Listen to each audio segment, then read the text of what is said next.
You may not see it. Well, you're not going to see it from there, so I'll have to move you over here. But I finally got that hole. Got the cylinder out of there. What a pain in the ass. It took me at least 2 hours of constant fighting with it.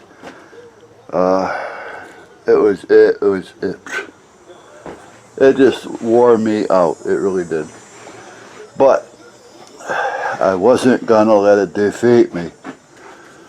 So now I have this thing that I have to somehow get it to adjust a little bit because it's just off a hair, and I think it's adjustable. And then I got to try to get it on to this down here, which is not a big deal. However, this is that double-walled pipe, so it allows air to travel through the actual pipe in itself. It gets hot, but it allows an airflow in there. So that's a double-wall pipe. So if we look at that and we look at this,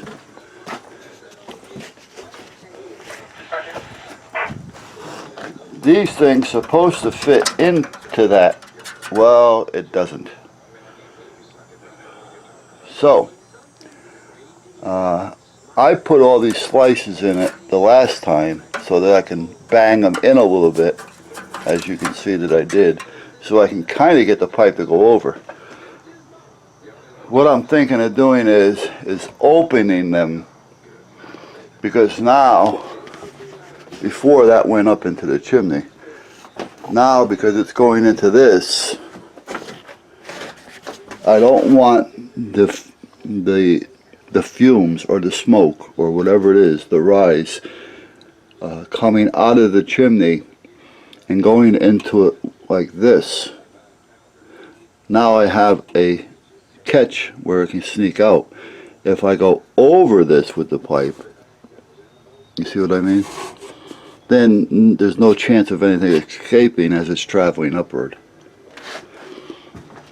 I think I explained that right to you guys.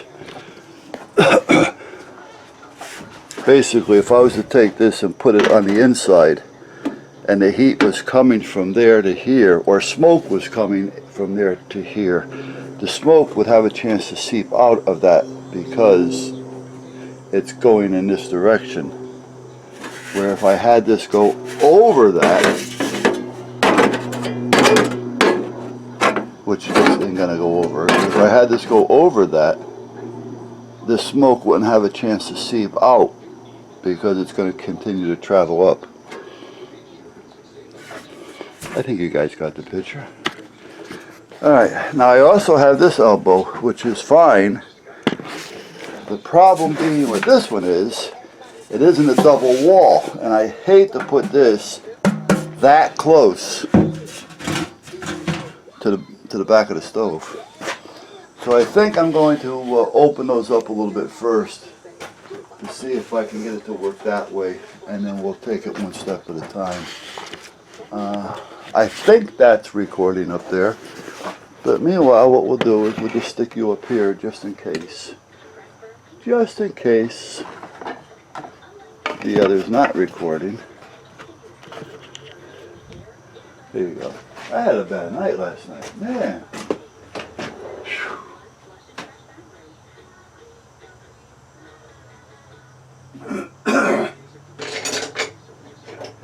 I think I just did way too much today, yesterday.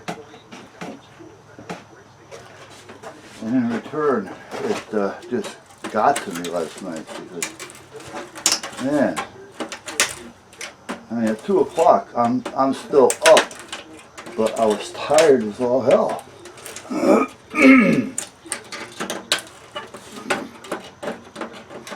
Now I'm up sometimes at 2 o'clock. You can probably tell by my replies, but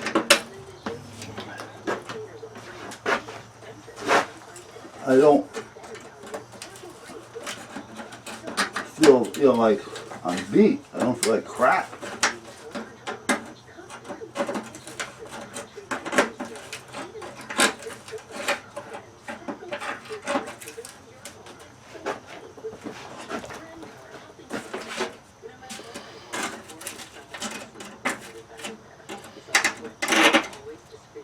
The other thing I need to get is I gotta go to the store and get some aluminum tape, aluminum duct tape.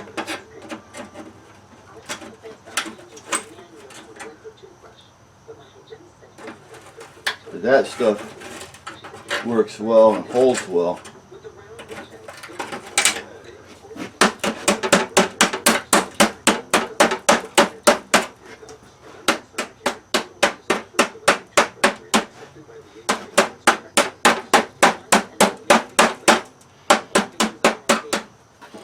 I mean, I can use duct tape, but that's a cloth material and it'll eventually just start to burn or dry out completely.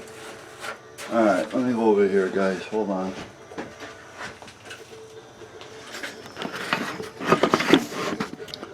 Should put the 360 camera over here. That'll probably be the best way to go, huh? That would be the best way. But why make it the best way? There. There. Okay, let's see.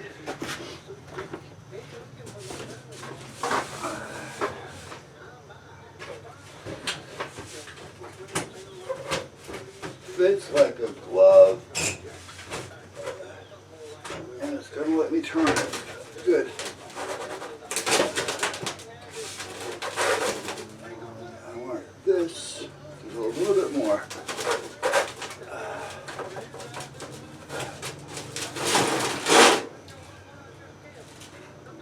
That actually looks pretty darn good, right?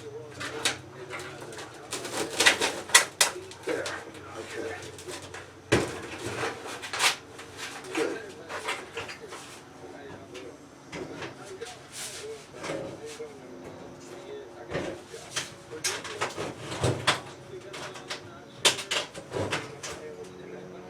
Good.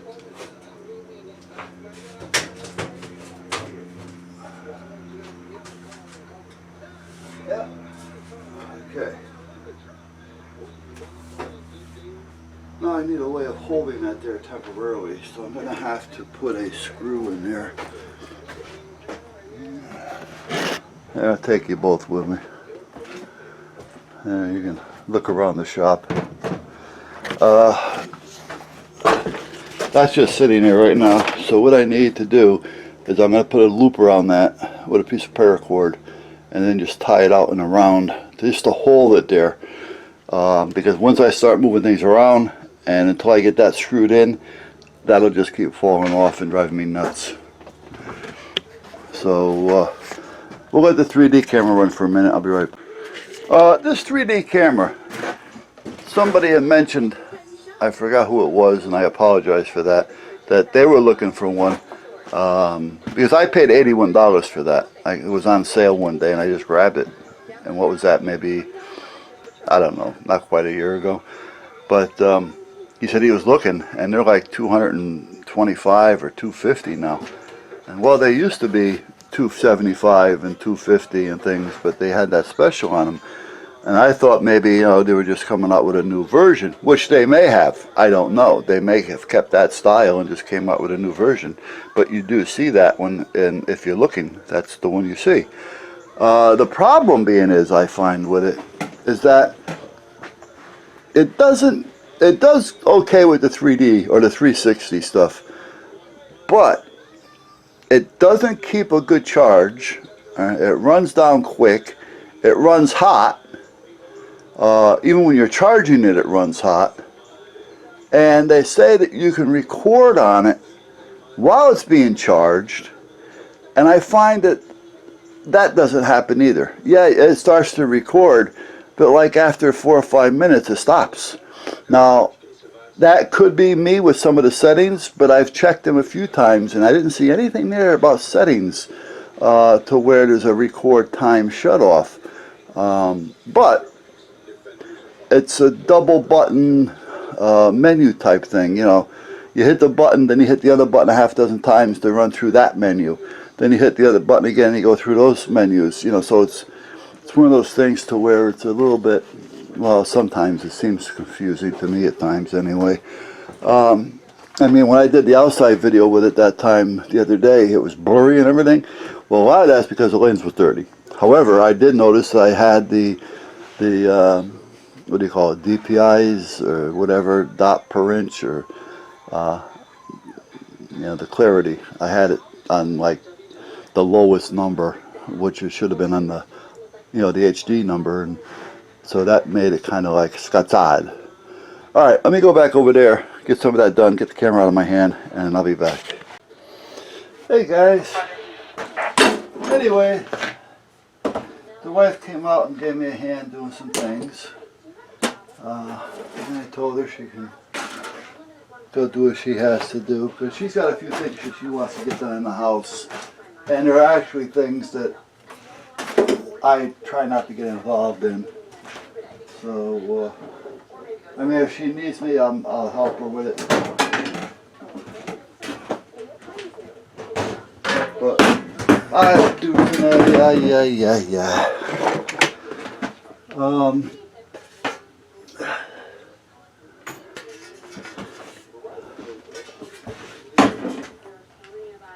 What it is that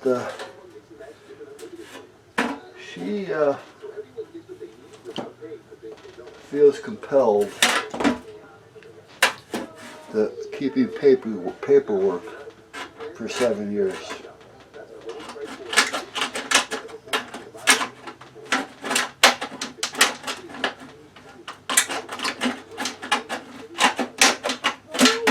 So right now,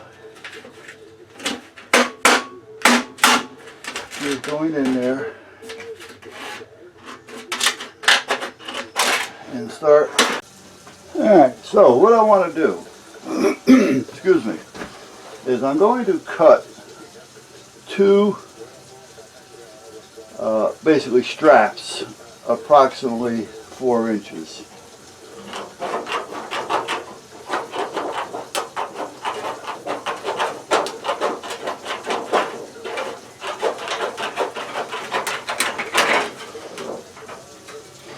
And then I'll kind of show you what I plan on doing with them, which you probably already figured out.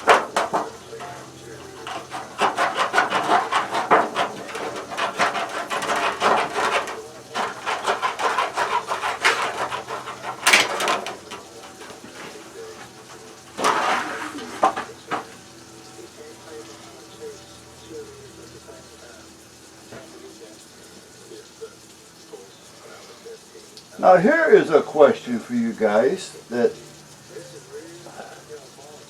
I feel stupid asking, but then again, I don't believe there's anything like such a thing as a stupid question. I have a yellow handle, you know where I'm going, and I have a green handle, and at one time I had a red handle. Now what I forgot is which is which. I can make an assumption that the green would be a left cut, the red would be a right cut, and the yellow would be a straight cut. And that's the way I think they are. So from left to right, green, yellow, and normally red, which I have no idea where my red ones went.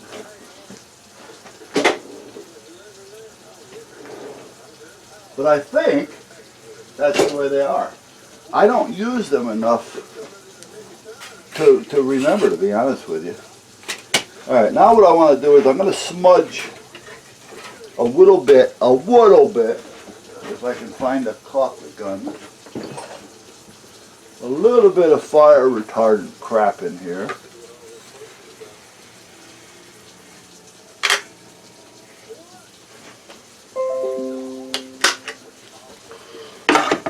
Let me find a stick or a piece of plastic or something that I can use.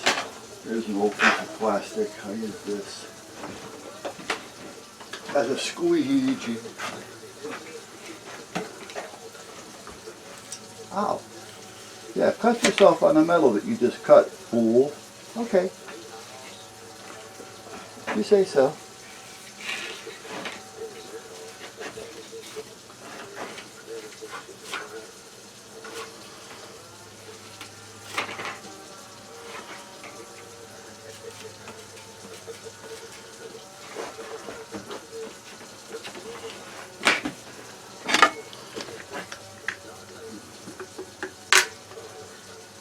Come on, come on, come on.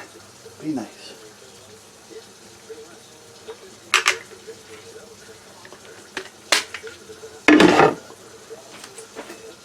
This should have a little angle on it, but because it's a little flexible, it seems to be working okay.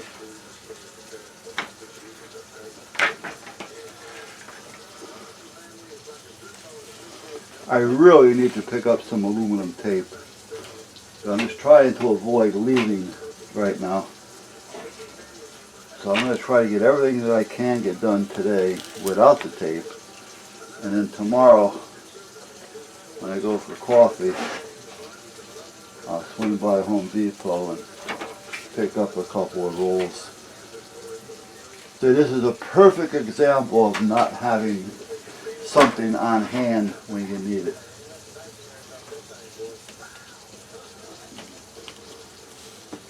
Now, did I know I was going to need it? No, because I really didn't plan on moving all this.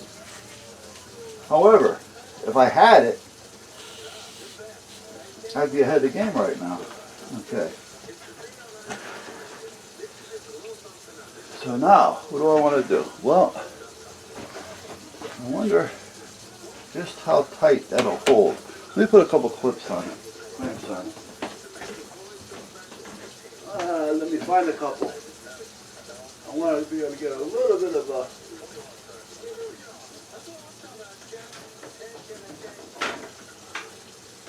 hold on it.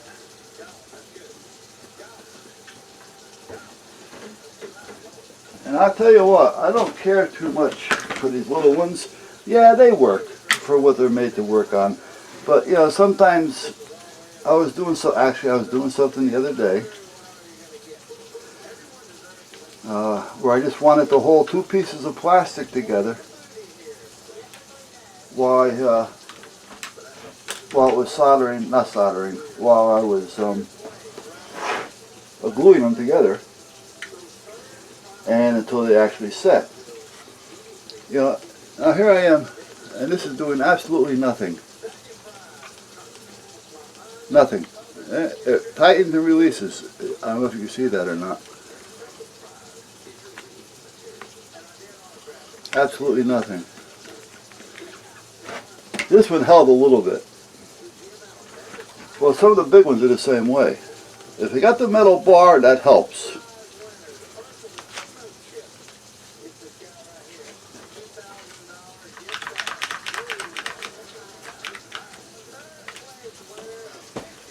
But those little plastic ones like that,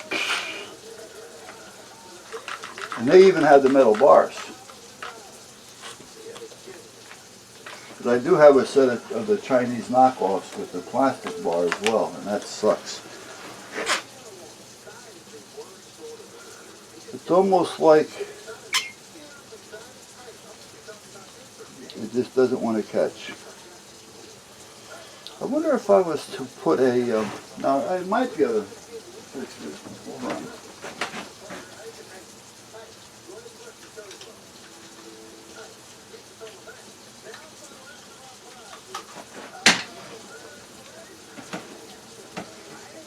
If you look at this, you have this little piece here that actually locks up. This piece here. So, if I were to put a notch or two in this, little notches, it would give that something to bite on. That might work. Let me turn the water off out here. I'm feeding. I'm filling the boys' water with some clean water. I washed out their bucket. I am going to try that right now, guys. So let me, here, I'll take you with me. Let's go over to the vise. Let me get a, this may not work on metal. I don't remember what blade is in here.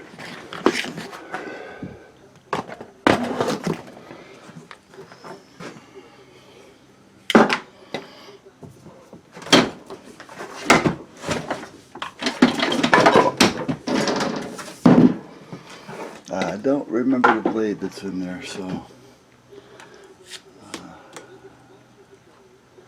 let me see. I want to do the back side.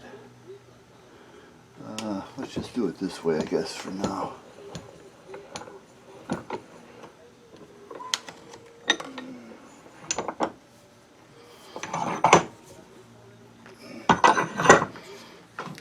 want you to see.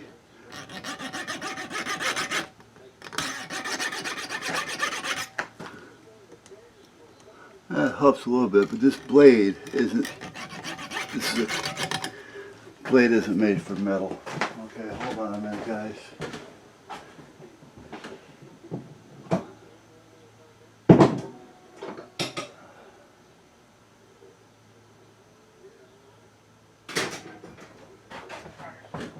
I don't want to use a full-size hacksaw because the blade would be too thick.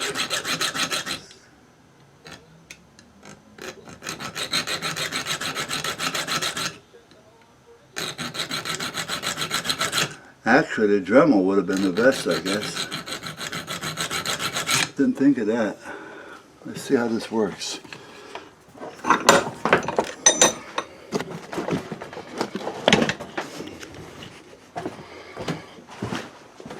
If it works, I'll just get the Dremel out.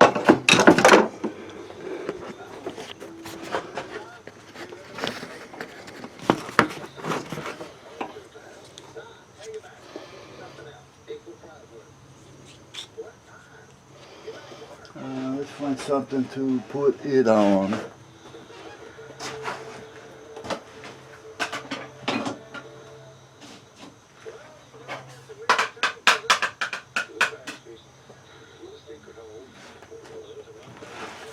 There, we'll take 2 pieces of plastic.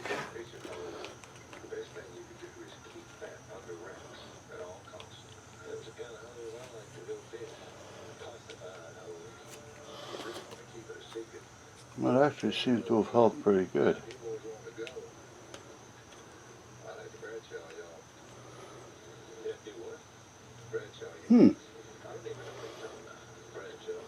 Doesn't give a lot of bite, so they'd have to be really tight together, almost like you can just feel it.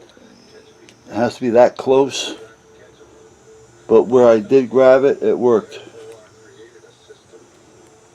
This is the same one that wasn't working before. So, that may do it, guys. I may play with this with the Dremel later. Alright, so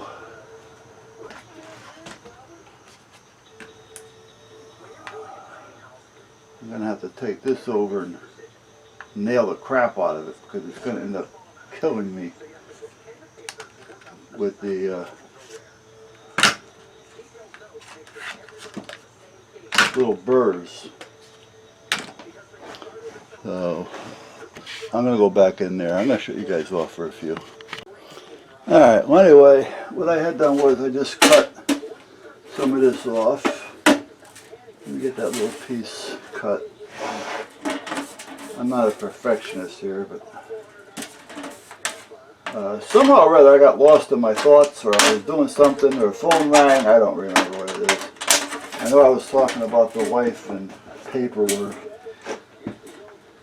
And like I say, for the most part, I leave her alone when it comes to that, because I personally think she puts more into it than what it's worth, or she makes more of it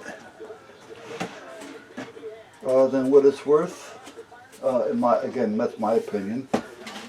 But you know, I mean, if that's the way she wants it, well then fine. You know, just don't expect me to understand it, because it's not, to me, simplified. But to her it is, because you know she's always been in that executive mode, so everything was always done in that mode, which kind of makes everything to be a pain in the ass.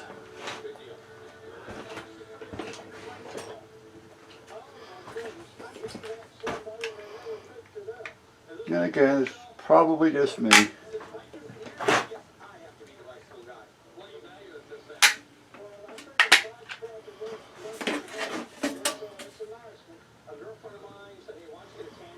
But she measures and she keeps track of, you know, kilowatt hours and consumption and what the bill was last year at this time and what we're doing with it this year. And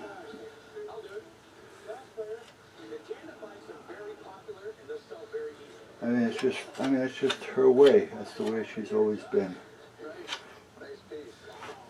So, go for it. Anyway, I'll show you what I'm doing here in a minute, guys. Come on, guys, leave me the fuck alone.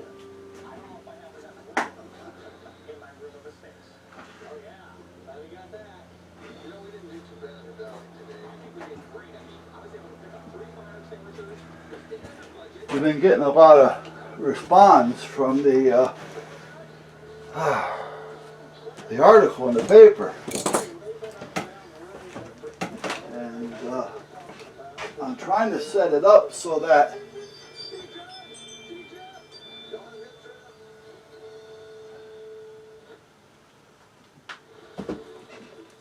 we can meet with these people, these possible applicants,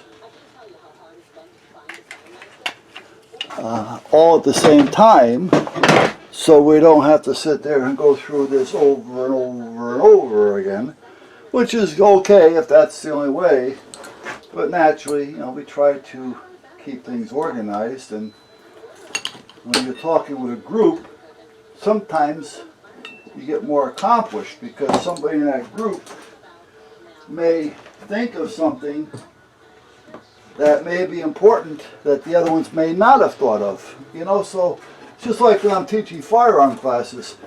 You know, I do private classes, which is good, but sometimes it's not so good because sometimes that one person may not be getting the attention or out of what the other ones may ask.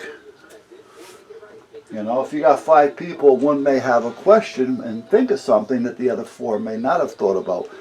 You know, so now the other 4 just learned from that 5th question. You know what I mean? So, but anyway, I sent out a letter or a text to the e-board telling them that let's set it up for the Wednesday of the meeting. This way we don't have to go nuts with it. And we'll set it up an hour before the meeting or an hour and a half before the meeting. We can always call the meeting late. And then have it in a different part of headquarters. So if any of the members that do come, because we don't want members sitting in on the conversation of enlistment.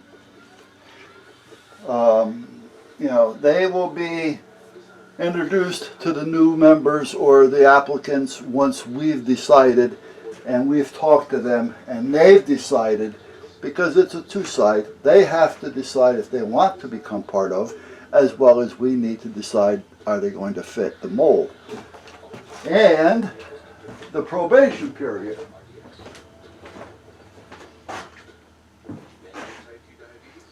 Because there is a 90-day probation period. Now during that probation period,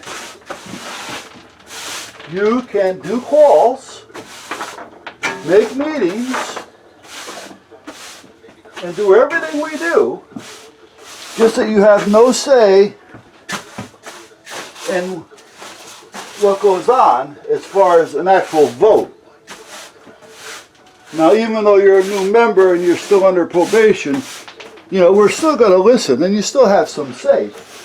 Because, you know, you're going to be a member, so we're not going to treat you like dirt and say, oh, you know, your word, your thoughts don't count. That doesn't work with me.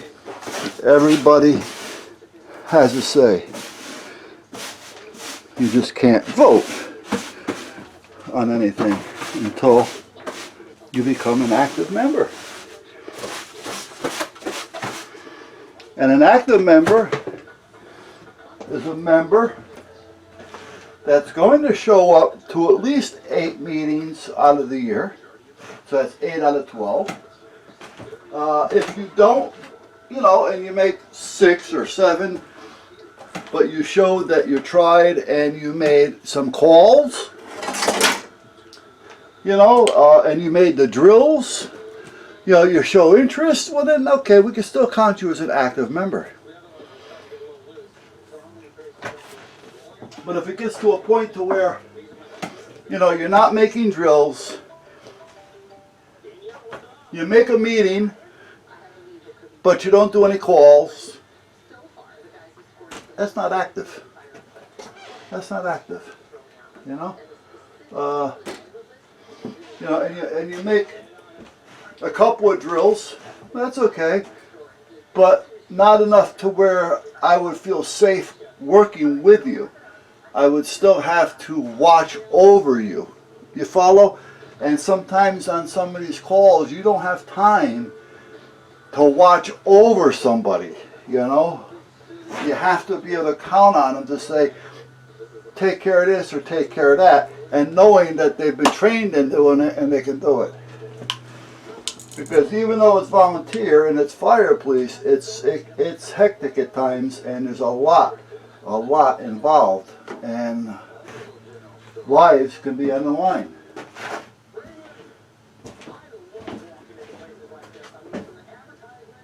Alright, so we're pretty well set here. Alright, let me show you what I'm doing over here. Alright, so what we have so far, I got this rear chimney. Now this, again, is all wrong. It really is. This pipe should be larger and go over this pipe, not in the pipe. Because as the draft climbs, right, there's a chance of it escaping out of here. Where if this pipe went over it, then it wouldn't have the chance of escaping, because it would have to go up and then back down when the draft is taking it up. So it would be fighting against itself. So that is actually wrong, but I'll take care of it with some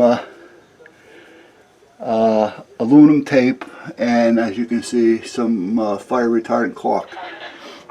And that's the chimney going out. And that one, I'd like to get it to go in and then across and then into that. I just got to make sure I try to get in it. So I got to make sure I can find the right pipe or elbow to get it to go in. If not, I may have to cut that a little bit so I can open it. But other than that, that's that. This is going to be a heat duct. Now don't look at the way that it's sitting here right now, because it is all screwed in. However, there is some just regular cloth type duct tape. That duct tape, don't think it's a duct tape that you can put on the hot pipe, you know, like that, for instance, because it really isn't. You know, that'll start to burn and crumble and not be any good to anybody.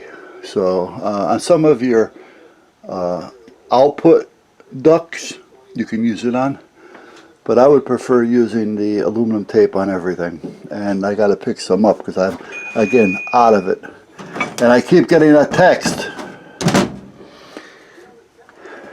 So this is going to come out, as you can see. I will run a support off of this pipe up to the ceiling, which is going to be an easy thing to do. I don't need a lot. Then I'm going to come across with an elbow across the top of this. I'll come out over here, and right about here is where it's going to be sitting. And there'll be an exhaust fan on a switch to blow the heat. Now to make that bracket or mount support, all I need to really do is to take this piece, bend the corner right here, just bend the end rather, put it in here with some self-tappers, and then screw it to the ceiling.